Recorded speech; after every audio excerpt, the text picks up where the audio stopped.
وما تدري نفس بأي أرض تموت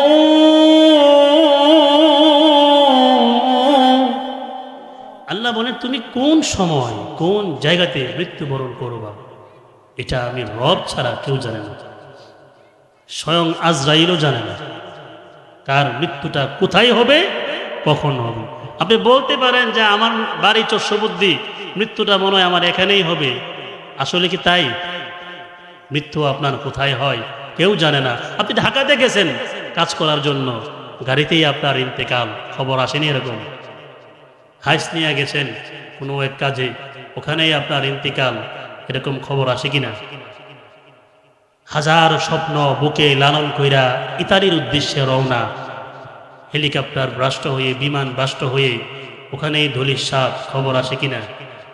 কোন সময় কোন সেকেন্ডে আপনার মৃত্যু হয়ে যায় ভাই বলা যায় না।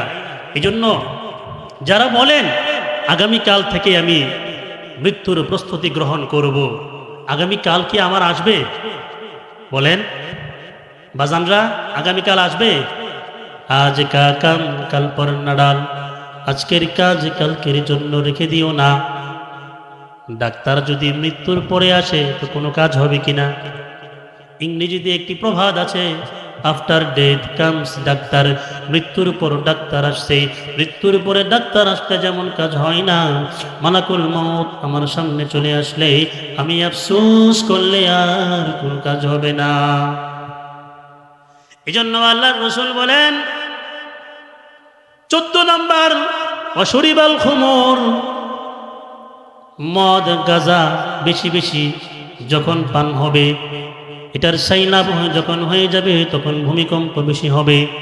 15 নম্বর আলামত আল্লাহর রাসূল বলেন, 15 নম্বর আলামত হলো ওয়া আখিরু হাদিহিল উম্মতি ওয়ালা'না ওয়ালা'না আখিরু হাদিহিল উম্মতি আউওয়ালাহা, উম্মতের শেষ ব্যক্তিরা পূর্ববর্তী লোকদেরকে গালমন্দ করবে। যুবকরা বলবে আমার বাপদাদারা কিছুই বুঝে নাই, লেটেস্ট ওলামায়ে কেরাম বলবে আগের যুগের ওলামায়ে কেরাম কিছুই বুঝে নাই। এই 15টা আলামত যখন আসবে আল্লাহর রাসূল বলেন ফারতাকিবু ইনদা যালিক, তখন তোমরা অপেক্ষা করবা রিহান হামরা, গরম বাতাসের। এখন কিন্তু গরম বাতাস আছে, এক সময় দেখতাম গরম করলেও মানুষ ঘুমাইতে পারত, এখন গরম করলে মানুষ ঘুমাইতে পারে না, ঠিক কিনা? এক সময় গরমের মধ্যেও ঘুমে ধরত, এখন গরমের মধ্যেও ঘুমে ধরে না। আল্লাহর রাসূল বলেন এই 15টা যখন আলামত প্রকাশ পাবে তখন তোমরা দেখবা রিহান হামরা, গরম বাতাস প্রবাহিত হবে, ওয়াজালজালাতান। এটা আমার আজকে টপিক। আল্লাহর রাসূল বলেন 15টি আলামত যখন প্রকাশ পাইবে তখন তোমরা দেখবা ভূমিকম্প বেশি বেশি হবে। এরপরে আল্লাহর রাসূল বলেন ওয়া খাসফান ওয়া মাসখান, চেহারা বিকৃত হবে, ভূমিধস হবে। আল্লাহর রাসূল বলেন ওয়া আয়াতুন, বেশি বেশি নিদর্শন আসবে, বেশি বেশি বিপদ আসবে, এমন বিপদ আসবে আল্লাহর রাসূল বলেন কানিজামি কুতিআ কুতিআ, আল্লাহর রাসূল বলেন কেমন যেন একটা তবজির দানার মতো, যদি আপনি গিট্টুটা খুলে দেন একটা পড়লে আরেকটা পড়বে। বলে শেষ জমানায় যখন 15টা আলামত প্রকাশ পাবে, একটা বিপদ দূর হওয়ার পরে আরেকটা বিপদ শুরু হয়ে যাবে। এখন আমরা দেখি করোনা যাওয়ার পরে আরো এক শুরু হয়েছে, আরেকটা যাওয়ার পরে ডেঙ্গু শুরু হয়েছে, ডেঙ্গু যাওয়ার পরে ভূমিকম্প শুরু হয়েছে, বাংলাদেশে ভূমিকম্প হয়েছে, তো এরপরে এর চাইতে আরো বড় ইন্দোনেশিয়ায় হয়েছে, ইন্দোনেশিয়ায় হওয়ার পরে এর চাইতে আরো বড় আরেকটা দেশে হবে, এভাবে একটার পর একটা। আল্লাহর রাসূল বলেন ফাতাতাবাউ, একটার পর একটাই হবে। দিব্যি খরচ করে ফেলে তখন কিন্তু হাত কাঁপে না। যুবকরা মনে বেজার হইতেছে, হ্যাঁ, আর এলাকার মহিলারও মনে বেজার হইতেছে, হুজুর আইছে আমরা রাজ্যে ভোগবার লাগে। হ্যাঁ, আমি এই এলাকায় ভয় টয় পাইতাম না, কে লেগে এটা আমার নানির বাড়ি এলাকা। এই এলাকায় যারা আছে বেশিরভাগ মহিলা হয়েছে আমার মামানি, বেশিরভাগ মহিলা হয়েছে আমার নানি, সুতরাং বকলে নিজের মানুষেরই বহি, ঠিক না? হ্যাঁ, আল্লাহর রাসূল বলেন ওয়া আকসা আবাহু, বন্ধুরে কাছে টানবে, বাবারে দূরে ঠেলে দিবে। অথচ যে 400 টাকা বন্ধুদের ভিড়ে বন্ধুদের মাঝে খরচ করা হয়, এর অর্ধেক টাকা যদি 200 টাকা বাবারে দিয়া হাতে দিয়া বলতা, বাবা আমি সন্তান, বেশি আমার সামর্থ্য নাই, 200 টাকা আপনাকে দিলাম, আপনি চা পান করেন, বাবার মনটা যদি খুশি হইয়া যায়, আল্লাহ পাক রব্বুল আলামিন খুশি হইয়া যাবে। হাদিসে আল্লাহর রাসূল বলেন রিদর রব্বি ফি রিদল ওয়ালিদি ওয়া সাখতুর রব্বি ফি সাখতিল ওয়ালিদি, বাবা মার সন্তুষ্টির মধ্যেই আল্লাহর সন্তুষ্টি, বাবা মায়ের অসন্তুষ্টির মধ্যে আল্লাহর অসন্তুষ্টি। শুধু তাই নয়, আল্লাহর রাসূল সাল্লাল্লাহু আলাইহি ওয়াসাল্লাম বলেন যার ঘরে বাবা মা আছে তার ঘরে জান্নাত আছে। আল্লাহর রাসূল বলেন হুমা জান্নাতাকা ওয়া নারুকা, বাবা মা তোমার জান্নাত, বাবা মা তোমার জাহান্নাম। বলো যে এটা আবার কেমনে? বাবা জান্নাত, বাবা মা জান্নাত, বাবা মাই জাহান্নাম। এটার দ্বারা আল্লাহর রাসূল বুঝাইছেন বাবা মায়ের খেদমত করে বাবা মারে যদি খুশি করতে পারো, বিনিময়ে আল্লাহ তোমাকে জান্নাত দিবে। আর বাবা মাকে যদি খুশি করতে না পারো, তোমার ঠিকানা কিন্তু জাহান্নাম হবে। এজন্য আল্লাহর রাসূল বলেন হুমা জান্নাতুকা হুমা নারুকা, পিতামাতা তোমার জান্নাত, পিতামাতা তোমার জাহান্নাম। এজন্য যেই বান্দা যুবক অবস্থায় বাবা মা পাওয়ার পরেও জান্নাত যদি বাবা মায়ের মাধ্যমে কামাইতে না পারে, তার চেয়ে হতভাগা বান্দা দুনিয়ার জমিনে আর কেউ নাই। আপনি বিশ্বাস করেন আর না করেন, মানেন আর না মানেন, এটাই সত্য। আপনি যুবক অবস্থায় 10 বছর 15 বছর 20 বছর বাবা মারে পাইলেন, এই 10 বছর খেদমতের মাধ্যমে যদি বাবা মার দ্বারা জান্নাতটা কামাইতে না পারেন, আপনার মতো হতভাগা পৃথিবীর জমিনে আর কেউ নাই। বেজার হইতেছেন নাকি? হ্যাঁ, এই জন্য বাবা যুবক ভাইদেরকে বলবো, এখনো যারা বাবার সাথে খারাপ ব্যবহার করেন, মায়ের সাথে খারাপ ব্যবহার করেন, মাহফিলতে উঠিয়া গিয়া বাবার হাত ধরিয়া কোলাকুলি কইরা বলবেন বাবা ভুল করছি, অন্যায় করছি বাবা, বাবা গো একটু মাথায় হাত দিয়া দোয়া করে দেন গো বাবা। যতটুকু সামর্থ্য আছে বাবার খেদমত করো, যতটুকু সামর্থ্য আছে মায়ের খেদমত করো। এখন শীতকাল, মায়ের কথা হারে হারে টের পাবা।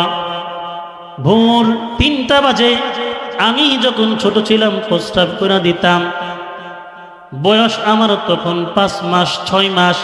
পৃথিবীর কোনো মানুষ আমার কথাটা পাল্টিয়ে দেই নাই, মা আমার কথাটা পাল্টিয়ে দিয়েছে। আমার বয়স যখন 8 মাস, রাতের 3টা বাজে আমি অসুস্থ হয়ে যাই, পৃথিবীর কোনো মানুষ ওই সময় আমাকে হাসপাতালে নেবে না। বাবা ঘুম থেকে উইটা কিন্তু আমাকে হাসপাতালে নিয়ে গেছে। যেই মানুষটা সকাল থেকে সন্ধ্যা পর্যন্ত 200 টাকা কামাই করছে, মাঝে মাঝে মন চাই 10 টাকা দিয়া একটু মজা খাই, কিন্তু বাবা চিন্তা করে এই 10 টাকা দিয়া সন্তানের জন্য একটা চিপস নিয়ে যাবে, ঠিক নেই? এই বাবার কেমনে আমরা ভুলা যাই। তবে একটা কথা আছে, টিট ফর টেট, যেমন কর্ম তেমন ফল। আজকে যদি আপনি আপনার বাবার সাথে খারাপ ব্যবহার করেন, খোদার কসম করে বলছি আপনার সন্তানও আপনার সাথে খারাপ ব্যবহার করবে। আপনি যদি চান আপনার সন্তান আপনার সাথে খারাপ ব্যবহার করুক, তাইলে আপনি যেমনে আছে এমনিই থাকেন। আর যদি চান আপনার সন্তান আপনাকে ইজ্জত করুক, আপনার সন্তান আপনাকে মায়া করুক, তাইলে এখনই আপনি আপনার বাবা মায়ের খেদমত শুরু করেন। হ্যাঁ, বর্তমান মহিলারা এরা চায় যে উনার ছেলেটা উনার খুব বাধ্য হোক, কিন্তু জামাইরে শাশুড়ির বাধ্য হইতে দেয় না। নিজে কামনা করে বালাড়া, কিন্তু আরেকজনকে এই বালাড়া দেয় না। আমার কথা মনে বুঝাচ্ছেন না? হ্যাঁ, মহিলারা চায় না তার স্বামী তার মায়ের ভক্ত হয়ে যায়, কিন্তু সে আবার কামনা করে তার ছেলে তার ভক্ত হোক। যেই সমালোচনা, যেই শাশুড়ির সমালোচনা সে করছে, এই সমালোচনা কিন্তু সেও পড়ে, ভবিষ্যতে এই কাম সে নিজেও করে, কিন্তু নিজেরটা 16 আনা বুঝে, আরেকজনেরটা কিছুই না। নিজেরটা 100 আরেকজনেরটা বলা হ্যাঁ, ঠিক কিনা? 9 নাম্বার, আল্লাহর রাসূল বলেন, তোমরা যখন দেখবা আদনা সদিকহু, মানুষেরা বন্ধুকে কাছে টানবে, ওয়া আকসা আবাহু, বাবাকে দূরে ঠেলে দিবে। 10 নাম্বার, আল্লাহর রাসূল বলেন, ওয়া যাহরাতিল আসওয়াতু ফি মাসাজিদিহিম, মসজিদগুলোতে শোরগোল বেশি হয়ে যাবে। হয় কিনা? বর্তমানে মসজিদগুলোতে আওয়াজ বেশি হবে। মসজিদ হলো একটি ইবাদতের জায়গা, মসজিদ হলো নীরবতার জায়গা, জিকির করার জায়গা। কিছু কিছু মানুষ আছে মসজিদে গিয়ে এমন একটা অবস্থা করে, ভাব সাপ দেখায়, মসজিদের সভাপতি, সভাপতি, এই ইমাম সাহেব টাইম হয়েছে গা, বেজার হইবেন নাকি? হ্যাঁ, এগুলো কিয়ামতের আলামত। আল্লাহ রাসূল বলতেছেন, ওয়াযাহারাতিল আসওয়াতু ফি মাসাজিদিহিম, মসজিদগুলোতে শোরগোল বেশি হয়ে যাবে। 11 নাম্বার, আল্লাহর রাসূল সাল্লাল্লাহু আলাইহি ওয়াসাল্লাম বলেন, ওয়া উকরিমার রাজুলু মাখাফাতা শাররিহি, লোকদেরকে সম্মান করা হবে তার অনিষ্টতা থেকে বাঁচার জন্য, শ্রদ্ধার কারণে নয়। চেয়ারম্যান সাহেবকে মানুষ সালাম দেয় তার অনিষ্টতা থেকে বাঁচার জন্য, শ্রদ্ধার কারণে নয়। এমন চেয়ারম্যান বাংলাদেশে আছে কিনা? চেয়ারম্যানের সালাম না দিলে সমস্যা হইব, বাইল না লাগলে সমস্যা হইব, এই কারণে সালাম দেয়। কিন্তু চেয়ারম্যান সাহেব লোকটা বালা, মুসলমান, তাকে সালাম দেওয়া দরকার, এই শ্রদ্ধা নিয়ে সালাম দেয় কয়জন? এটা কিয়ামতের আলামত। আল্লাহ রাসূল বলতেছেন, ওয়া উকরিমার রাজুলু মাখাফাতা শাররিহি, লোকদেরকে সম্মান করা হবে তার অনিষ্টতা থেকে বাঁচার জন্য। বাম হাতে ফ্যাশন, হ্যাঁ ফ্যাশন, সিগারেট টানা, এটা যে অপরাধ, এটা মনেই করেন। শুরিবাতিল খুমুর, আল্লাহ রাসূল সাল্লাল্লাহু আলাইহি ওয়াসাল্লাম বলেন, মদখোর গাঁজাখোর বেশি হয়ে যাবে। যে সমস্ত বাবারা বিড়ি খান, সিগারেট খান, আপনাদেরকে বলবো, আপনি নিজে যদি বিড়ি খান, সিগারেট খান, তাহলে আপনি কেমনে আশা করেন আপনার সন্তান খাবে না? হ্যাঁ, গাছ যেমন হয় ফল তেমন হয়, শিক্ষক যেমন হয় ছাত্র তেমন হয়, পীর যেমন হয় মুরিদ তেমন হয়, ঠিক না? শিক্ষক যদি বিড়ি টানে, ছাত্ররা গাঁজা টানবে। বাবা যদি বিড়ি টানে, সন্তান গাঁজা টানবে। আপনারা বেজার আছেন কিনা? পীর যদি পর্দা না করে, তাহলে মুরিদের অবস্থা কি হবে? আমাদের সমাজে বেপর্দা, পর্দা করে না, মহিলাদের কিনিয়া মাহফিল করে, এরকম ভণ্ডা পীর আছে কিনা? হ্যাঁ, আছে না? এই ভণ্ডা পীরগুলো সমাজের দুশ্মন, ইমানের দুশ্মন। জির যেমন ভাবে কলা গাছ শেষ করে ফেলে, ভণ্ডা পীর সাহেবগুলো মা বোনদের ইমানকে তেমন ভাবে হরণ করে ফেলে। এই জন্য বাবারা, আমি সিগারেট খাওয়ার একটা ফজিলত আপনাদেরকে বলবো। সিগারেট খাওয়ার একটা ফজিলত কমু, হ্যাঁ, সিগারেট খাওয়ার মেইন, আপনারা তো মনে করতেছে হুজুর জানে কি ফজিলতটা, কাল রাতে বেশি করে খাবো। আচ্ছা, আমার পরিচয়টা ফাঁকে দেয় কই? এই যে আপনাদের এলাকায় মতিউর রহমান ছিল না? হ্যাঁ, ওনার বাবার নাম হচ্ছে ফজলুল হক। হ্যাঁ, ফজলুল হক খন্দকার। উনি হচ্ছে আমার নানা, আপন নানা। ওনার 4 ছেলে, মতিউর রহমান, এরপরে মিজানুর রহমান, এরপরে আতাউর রহমান, এরপরে হচ্ছে আসাদ মিয়া। হ্যাঁ, এই 4 জন হচ্ছে আমার মামা। এবার চিনছেন? এটা আমার নানির বাড়ি এলাকা। এই জন্য আপনাদের সামনে খোলামেলা আলোচনা করতেছি, অসুবিধা হইতেছে নাকি? হ্যাঁ, খোলামেলা আলোচনা। সিগারেট বিড়ির একটা ফজিলত কই। সিগারেট বিড়ির একটা ফজিলত হলো আপনার ঈমান নসিব না হওয়ার আশঙ্কা বেশি। বলে কেমনে? আপনি এখন সিগারেট পান করলেন, হাদিসের মধ্যে আছে কোন বান্দার মুখে যখন দুর্গন্ধ থাকে, তার সঙ্গে রহমতের ফেরেশতা থাকে না। একজন মানুষের যখন সাকরাত আরম্ভ হয়, মৃত্যুর ফেরেশতা যখন আসে, আল্লাহ পাক রব্বুল আলামিন দুই শ্রেণীর ফেরেশতা তাকে পাঠায় দেন, তার কাছে পাঠায় দেন। এক শ্রেণীর ফেরেশতা হলো রহমতের ফেরেশতা, আরেক শ্রেণীর ফেরেশতা হলো গজবের ফেরেশতা। রহমতের ফেরেশতার টার্গেট হলো এই বান্দার জানটা কিভাবে ঈমানের উপর মৃত্যু হয়, কিভাবে ঈমানের উপর যায় এই চেষ্টা করে। আর গজবের ফেরেশতা শয়তানের টার্গেট হলো এই বান্দারে বেঈমান বানাইয়া দুনিয়ার জমিন থেকে বিদায় করবে। এখন আপনি যে সবে মাত্র সিগারেট খাইলেন, এই মুহূর্তে যদি আপনার মৃত্যু এসে যায়, আপনার অবস্থাটা কি হবে? বলে হুজুর খাইয়া দোপরে মুখ দুমু, মানে মুখ দুয়ার সুযোগ পাইবেননি, মৃত্যুর কোনো গ্যারান্টি আছে? আমি এখন কথা বলতেছি, সেকেন্ডের মধ্যে আমার মুখ দিয়া, আমার জবান দিয়া সাউন্ড আসতে না পারে, ঠিক না? এখানেই শেষ হতে পারে। এরকম অহরহর আছে না? এক সেকেন্ডে আমার মৃত্যু হতে পারে, ঠিক না? গ্যারান্টি নাই তো। আপনি যে এটা টাই না একটু পরে বাইর হয়ে আপনি গিয়ে কুলি করবেন আর ব্রাশ করবেন, এই সুযোগ কি আপনি পাবেন? বলেন। কারণ মৃত্যুর তো কোনো সময় নাই। কোরআনে আল্লাহ পাক সূরা লুকমানের শেষের দিকে বলছেন, ওমা তাদরি নাফসুম বিআই আরদিন তামুত।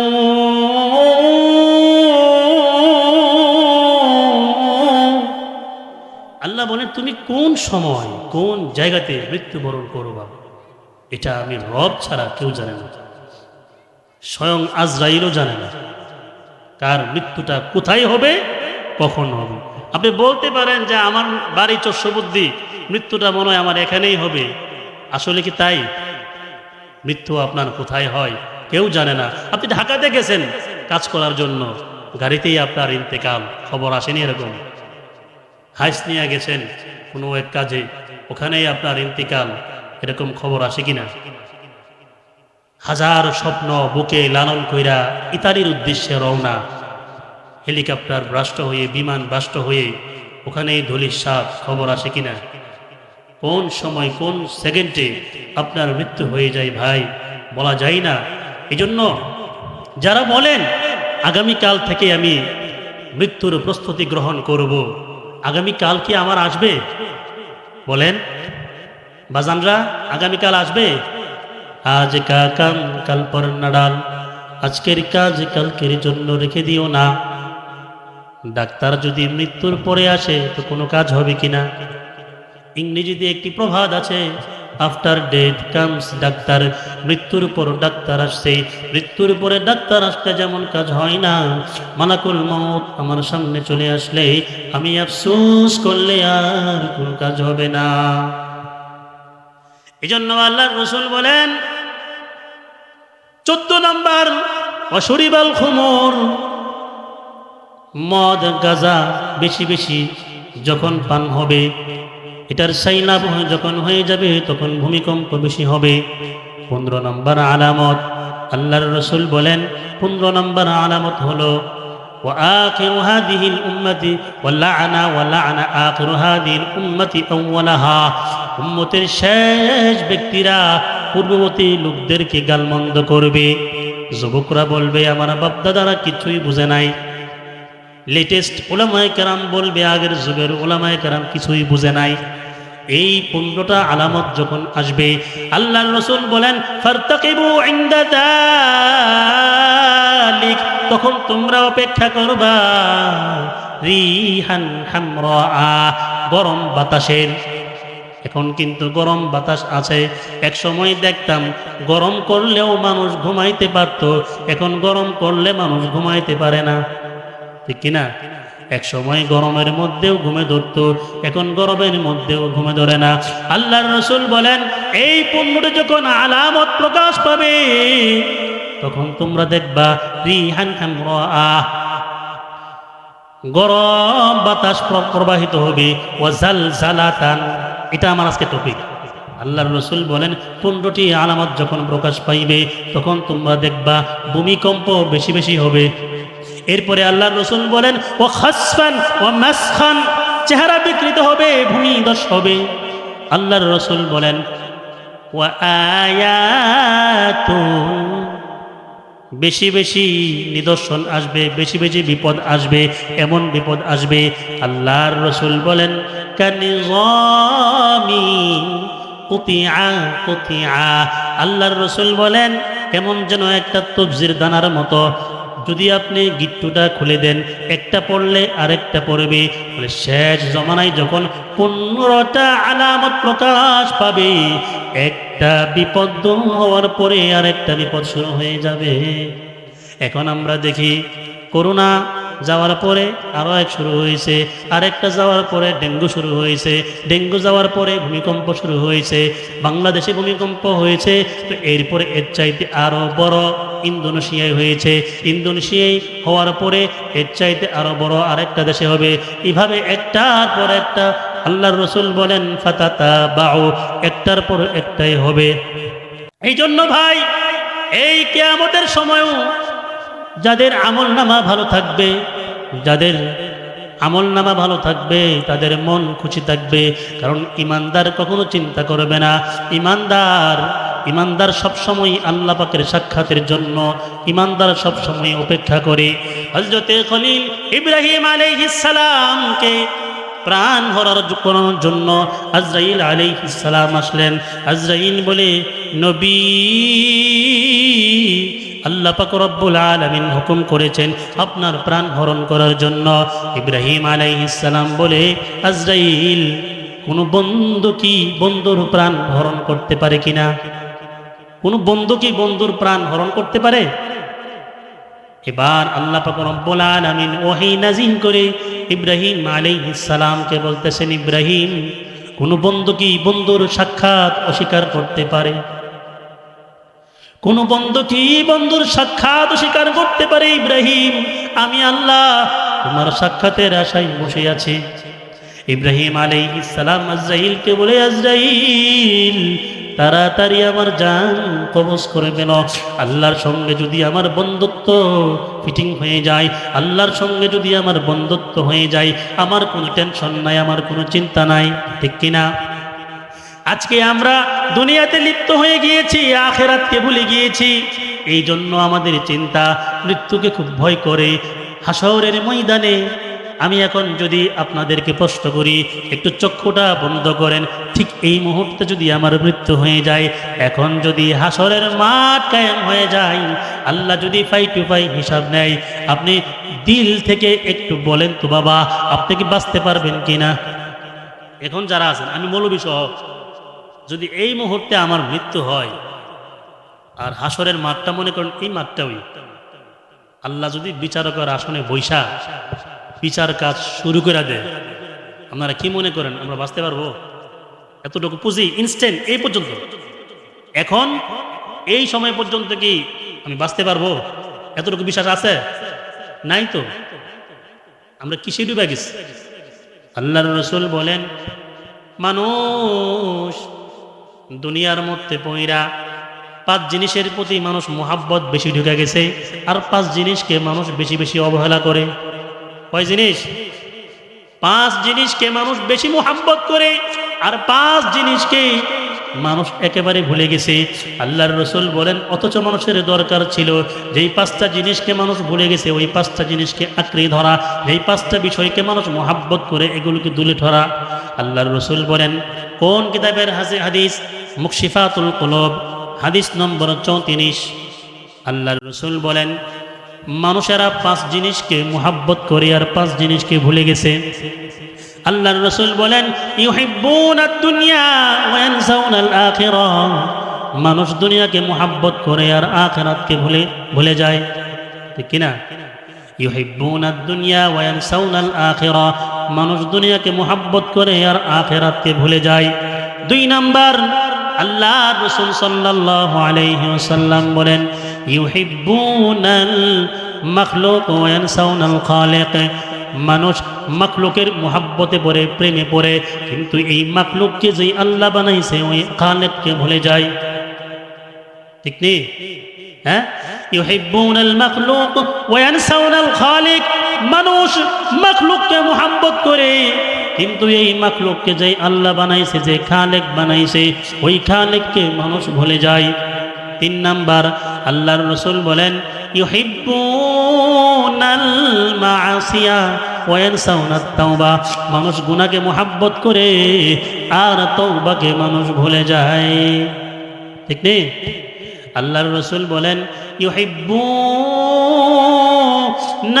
মালা ওয়া ইয়ানসাউনাল হিসাব, মানুষ সম্পদকে ভালোবাসে কিন্তু হাশরের ময়দানে আল্লাহর সামনে যে হিসাব দিতে হবে, আল্লাহ যে বিচার করবেন, এটা মানুষ একেবারেই ভুলে যায়। 5 নাম্বার আল্লাহর রাসূল সাল্লাল্লাহু আলাইহি ওয়াসাল্লাম বলেন ইউহিব্বুনাল ইনসানাল কুসুর ইউহিব্বুনাল ইনসানুল কুসুরা। আল্লাহর রাসূল বলেন মানুষ প্রাসাদকে ভালোবাসবে, মানুষ বিল্ডিংকে ভালোবাসবে, ওয়া ইয়ানসাউনাল কুবুর, কিন্তু যেই ঘর আজীবনের ঘর, যেই ঘর পোকামাকড়ের ঘর, যেই ঘরের কোনো দরজা নাই, যেই ঘরের কোনো জানালা নাই, যেই ঘরের মধ্যে কোনো এসি নাই, যেই ঘরের মধ্যে কোনো বিছানা নাই, এই ঘরকে মানুষ ভুলে থাকে। মানুষ যে গুনাহ করে, মানুষ গুনাহ করে 4টা কারণে। কয়টা কারণে ভাই? এই যে এতক্ষণ গুনাহের কথাগুলো বললাম, মানুষ এই গুনাহগুলো করে কয়টা কারণে? আমি 4টা কারণ, এই 4টা কারণ থেকে যদি বাঁচতে পারেন ইনশাল্লাহ আমার দ্বারা আপনার দ্বারা গুনাহ হবে না। মানুষ গুনাহ করে কয়টা কারণে? 4টা কারণে। এই 4টা কারণ বলেই আমি ইনশাল্লাহ আপনাদের থেকে বিদায় নিব। মানুষ গুনাহ করে কয়টা কারণে? মানুষ গুনাহ করে 1 নাম্বার এই কারণে, মানুষ মনে করে আমি গুনাহ করতেছি, আমাকে কেউ দেখে না। ঠিক নেই? আমাকে কেউ দেখে না, কেউ দেখেনি, এই জন্য মানুষ গুনাহ করে। সূরাতুল ফাজর আয়াত নম্বর 14 আল্লাহ এই ব্যাপারে বলছেন ইন্না রাব্বাকা লাবিল মিরসাদ।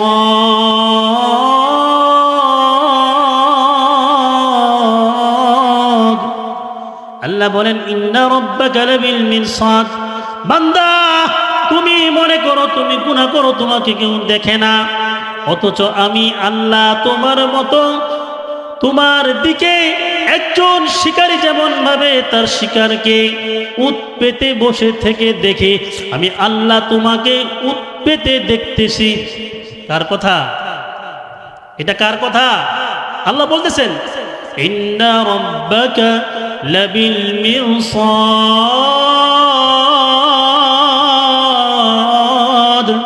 আল্লাহ বলেন আমি উট পেতে বসে আছি, আমি দেখি। 2 নাম্বার মানুষ গুনাহ করে জানেন কেন? মানুষ গুনাহ করে এই কারণে, মানুষ মনে করে আমি গুনাহ করছি, এটা কেউ জানে না। এটা 2 নাম্বার কারণ।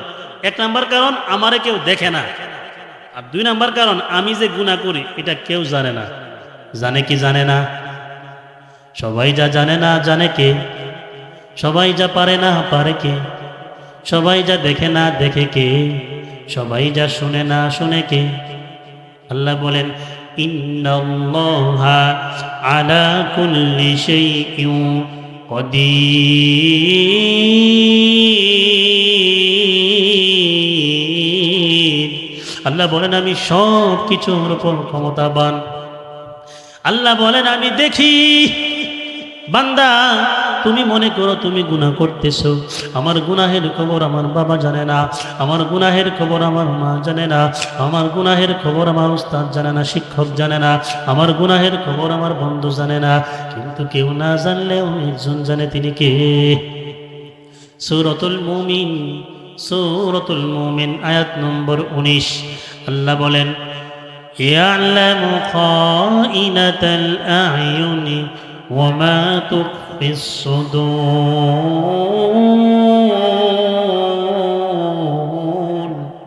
আল্লাহ বলেন ইয়ালামু খাইনাতাল আ'য়ুন ওয়া মা তুখফিস সুদূর। বান্দারে প্রকাশ্য ও প্রকাশ্য যা আছে আমি আল্লাহ সব জানি। আল্লাহ বলেন শুধু তাই নয়, তোমার হৃদয়ের মধ্যে একটা কথা জাগ্রত হয়েছে, ভালো কথা জাগ্রত হয়েছে না খারাপ কথা জাগ্রত হয়েছে, পৃথিবীর কেউ না জানলেও আমি আল্লাহ জানি। জানেনি? আপনি এখানে বসে আছেন, আপনি এখানে বসে আছেন, আপনি মনে মনে চিন্তা করতেছেন এই যে লোকটা যাইতেছে এই পিছলা খায়া পড়ে না করে মনে মনে এর সাথে আপনার শত্রুতা, আপনি বলতেছেন এই পিছলা খায়া পড়ে না করে। এই যে একটা বদদোয়া করছেন পৃথিবীর কেউ না দেখলেও কে দেখে?